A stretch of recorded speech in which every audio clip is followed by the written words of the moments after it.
தொக்கு சிம்பிளாக பண்ண போகிறோம். அதுக்கு நான் ஒரு 1/2 கிலோ எறா இது நல்லா க்ளீன் பண்ணி வாஷ் பண்ணி வச்சுருக்கேன். அது ஃபஸ்ட்டு டேரெக்டாக ஒரு கடாயில் போட்டுக்கோங்க. சரியா? எந்த எண்ணெய் எதுவுமே ஊற்றாமல் டேரெக்டாக ஃபஸ்ட்டு ஒரு கடாயில் போட்டுட்டு இந்த எறா வந்து நல்லா ஒரு 5 நிமிஷம் அதுக்கு நீங்கள் வச்சுக்கோங்க. அது உள்ளே இருக்க தண்ணியெலாம் வெளில வந்துடும். சரிங்களா? பாருங்கள் ஃப்ரெண்ட்ஸ், நம்ம எறா மட்டும்தான் போட்டோம். அதுலேருந்து வந்து தண்ணியிலே அது வந்து நல்லா ஓரளவுக்கு குக் ஆகிடுச்சு பாருங்கள். சரிங்களா? சூப்பர். இந்த ஸ்டேஜ் நம்ம என்ன பண்ணணும்னா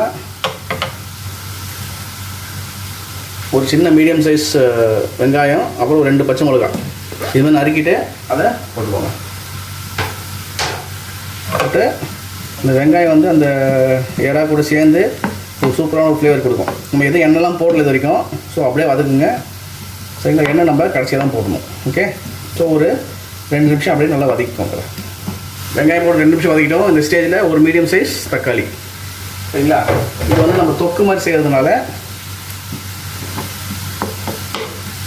தக்காளி போடணும். சரிங்களா? போட்டுட்டு இந்த தக்காளி நல்லா குழைய அந்த எறா கூட வதங்கணும். அது வரைக்கும் நல்லா மிக்ஸ் பண்ணிக்கோங்க. ஓகே. மூடி வச்சு குக் பண்ணுங்கள். அப்போ இன்னும் ஈஸியாக ஆகிடும் உங்களுக்கு. பாருங்கள் ஃப்ரெண்ட்ஸ், இந்த வெங்காயத்துலேருந்து அப்படியே தண்ணி வர ஆரம்பிக்குது பாருங்கள். அப்புறம் அந்த தக்காளியிலேருந்து அப்படியே லைட்டாக அந்த ஜூஸ்லாம் வந்து அந்த ப்ரானில் அப்படியே இறங்கிச்சு பாருங்கள். சூப்பராக. சரிங்களா? இன்னும் தண்ணி லைட்டாக வத்துற வரைக்கும் நல்லா வதக்கிட்டே இருங்க. இன்னும் ஒரு 2 நிமிஷம். ஓகே.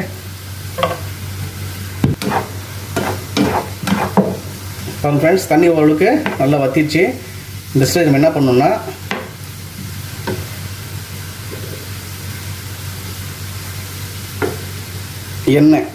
எண்ணெய் ஒரு 3லேருந்து 4 டீஸ்பூன் எண்ணெய் போட்டு நல்லா அந்த இதில் நல்லா மிக்ஸ் பண்ணிக்கணும். சரிங்களா? அந்த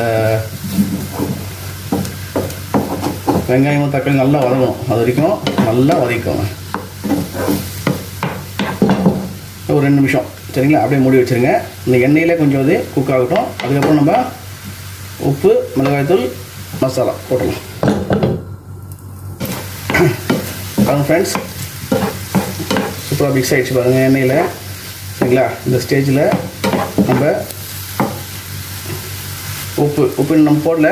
ஸோ தேவையான உப்பு,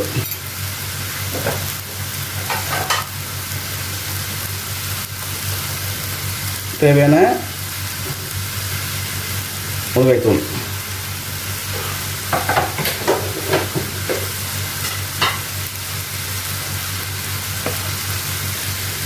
கரம் மசாலா ஃப்ளேவருக்கு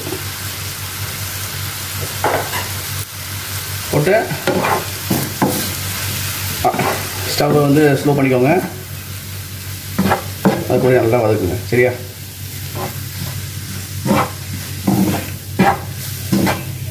இந்த மசாலா எல்லாம் அந்த இறால மிக்ஸ் ஆகணும். மிக்ஸ் பண்ணிட்டு ஒரு 2 நிமிஷம் மூடி வைங்க. ஓகே. அந்த பச்சை ஸ்மெல்லாம் போயிடும்.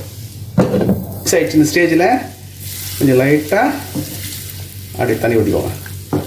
எதுக்குன்னா நம்ம இது தொக்கு பதம் வரணும். சரிங்களா? இந்த மசாலா எல்லாம் ஒன்று கூடிடும். அடுப்பு ஸ்லோவாக இருக்கட்டும். இதை அப்படியே மூடி வச்சிட்டிங்கன்னா ஒரு 7 நிமிஷத்தில் நல்லா தண்ணி ஊற்றி தொக்கு பதம் வந்துடும். ஓகே.